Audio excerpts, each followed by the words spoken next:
Jadi pada kesempatan kali ini kita akan melanjutkan hukum Faraday ya. Sebelumnya kita sudah membahas tentang sel elektrolisis ya. Jadi di sel elektrolisis kita sudah belajar tentang bagaimana mengkonstruksi atau membuat atau menuliskan reaksi yang terjadi di katoda ataupun di anoda. Itu menjadi dasar untuk melakukan perhitungan menggunakan hukum Faraday. Ya. Nah, jadi hukum Faraday itu merupakan hukum yang menjelaskan antara hasil reaksi elektrolisis. Hasil reaksi elektrolisis berarti kita harus tahu bagaimana reaksi yang terjadinya baik di katoda maupun di anoda. Ya, sesuai dengan aturan yang berlaku, jenis selnya apa, menggunakan elektrodanya apa, begitu ya. Satu lagi adalah jumlah listrik yang digunakan. Jadi hubungan antara hasil reaksi elektrolisis dan jumlah listrik yang digunakan. Nah, sekarang kita akan menghitung ya. Jadi akan menghitung, kalau kemarin hanya membuat reaksi selnya saja di katoda anoda. Nah, sekarang kita akan menghitungnya ya. Nah, ini dicetuskan oleh Michael Faraday, seorang British scientist, ilmuwan Inggris. Ya, dia waktu itu membuat penemuan penting di bidang kelistrikan lah, kira-kira begitu ya, di bidang kelistrikan. Baik. Nah, jadi untuk hukum Faraday ada penurunan rumusnya. Kalau kalian paham penurunan rumusnya, maka kalian bisa mengerjakan soal-soal yang berkaitan dengan hukum Faraday. Gitu ya. Saya kira kalian sudah tahu rumus dasarnya adalah W kali I kali T dibagi 96500. 96500 itu adalah tetapan Faraday. Ya, tetapan Faraday. Oke. Nah, kita perlu tahu dulu apa aja sih W, E, I, T itu. Gitu ya. W-nya sendiri adalah massa. Satuannya gram. Ya, satuannya gram. I-nya apa? I-nya adalah kuat arus, satuannya ampere. Ada beberapa kasus soal masanya dalam miligram atau kuat arusnya dalam miliampere. Kalian harus sesuaikan dulu, gitu ya. Yang miligram jadi gram, yang miliampere jadi ampere, gitu ya. Kemudian T-nya apa T? Waktu. Nah, satuannya sekon. Ada beberapa soal nanti kita lihat dia menggunakan satuan waktunya menit atau jam. Kita harus convert dulu menjadi sekon. Satu lagi adalah E. E dalam bahasa saya itu adalah massa ekivalen. Jadi E dalam bahasa saya adalah massa ekivalen. Ya. Massa ekivalen sendiri itu sama dengan AR per M. AR-nya kalian tahu, massa atom relatif rata-rata. Begitu ya. N-nya itu adalah jumlah elektron terlibat. Gitu ya, jumlah elektron terlibat. Nah, coba perhatikan dulu. Saya ingin menjelaskan mengenai N itu apa. N itu kemudian kita ambil dari reaksi elektrolisis. Baik, kita lihat contohnya, misalnya saya mau melakukan elektrolisis terhadap larutan CuSO4. Strip miring C artinya menggunakan elektroda karbon. Pertama kita analisis. Pertama, jenis selnya adalah larutan, berarti ada air, begitu ya. Yang kedua adalah menggunakan elektroda karbon. Elektroda karbon termasuk elektroda yang inert, jadi tidak akan mempengaruhi jalannya reaksi. CuSO4 kalau kita ionisasi menjadi Cu2+ ditambah SO4 2-. Reaksi di katodanya, kalau kalian ingat, kita akan lihat kationnya Cu2+. Cu2+ sendiri termasuk kation lain, kalau kalian masih ingat ya, kation lain. Artinya yang akan mengalami reduksi adalah kation itu sendiri. Jadi kita akan punya reaksi Cu2+ plus 2 elektron menjadi Cu. Kemudian di anodanya, lihat anionnya. Anionnya ternyata sisa asam oksi. Maka yang terjadi adalah oksidasi dari air. Reaksinya 2H2O ditambah 4H+, tambah 4 elektron, ditambah O2. Nah, sekarang saya mau menghitung N. Tadi saya bilang di slide sebelumnya, N itu adalah jumlah elektron terlibat. Ya. N itu adalah jumlah elektron terlibat.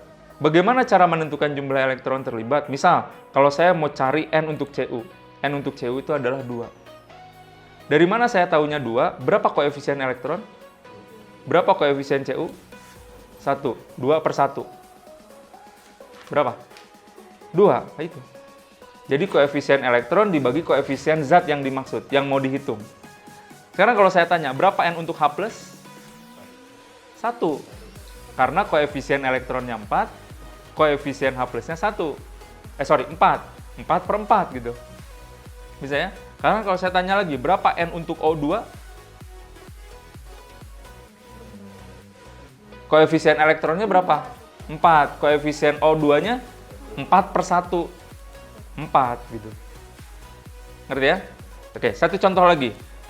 Contoh yang kedua adalah elektrolisis larutan NaCl dengan elektroda Zn. Pertama analisis dulu. Pertama, jenis selnya adalah larutan. Yang kedua, elektrodanya Zn. Kalau Zn, elektroda inert atau non-inert? Non-inert, berarti dia ikutan reaksi nanti kan? Di anoda, begitu kan? Oke, kita lakukan seperti tadi. Kita ionisasi dulu, NaCl jadi Na+Cl-, gitu. Ya. Reaksi di katodanya, lihat Na+, dan ternyata Na+ adalah kation golongan 1, betul? Apa yang terjadi kalau kation golongan 1? Maka akan terjadi reduksi dari air. Gimana reduksi air? 2H2O plus 2 elektron menjadi 2OH- plus H2, betul?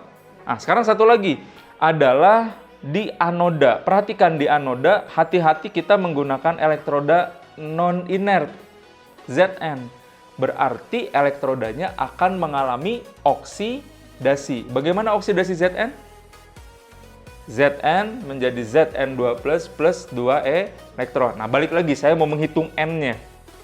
Lihat, reaksi yang pertama yang di katoda. Sekarang kalau saya tanya, berapa N untuk OH-? 1, koefisien elektronnya 2, koefisien OH-nya 2. 2 bagi 2, 1. Kalau saya tanya N untuk H2, 2, koefisien elektronnya 2, koefisien H2-nya 1. Koefisien elektron per koefisien zat, gitu kan ya? 2 per 1, 2. Sekarang kalau saya tanya di sini, berapa N untuk Zn2+? 2. Bisa ya? Nah, jadi kalian akan menentukan nilai N itu dari reaksi. Salah reaksi, pasti salah menentukan N.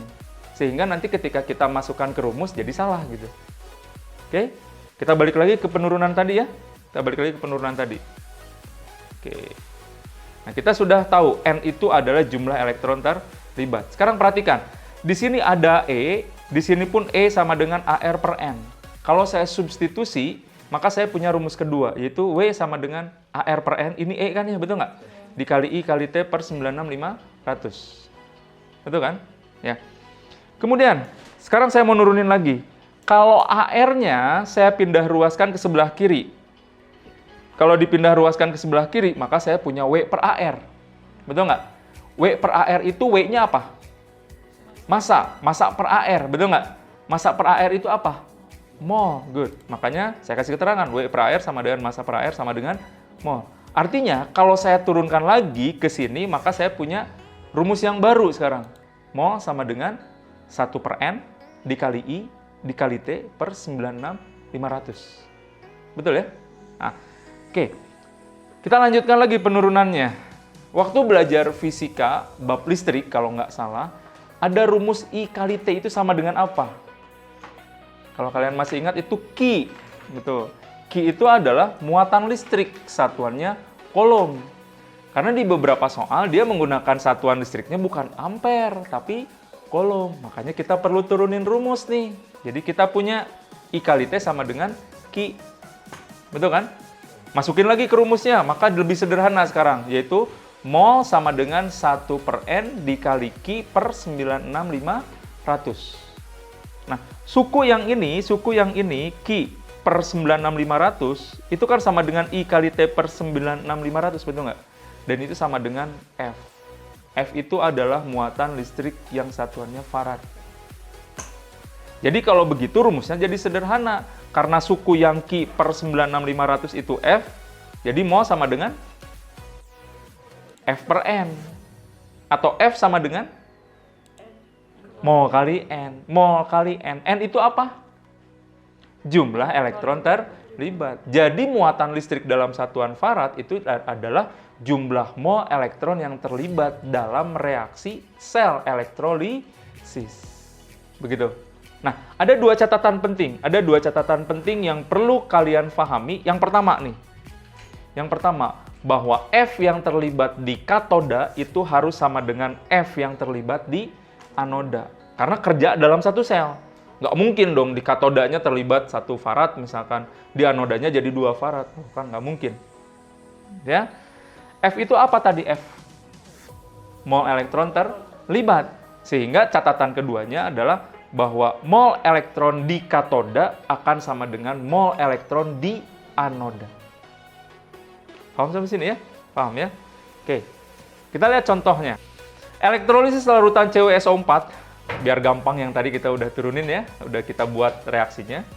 Menggunakan elektroda karbon dilakukan menggunakan arus listrik sebesar 0,2 ampere selama 19.300 detik.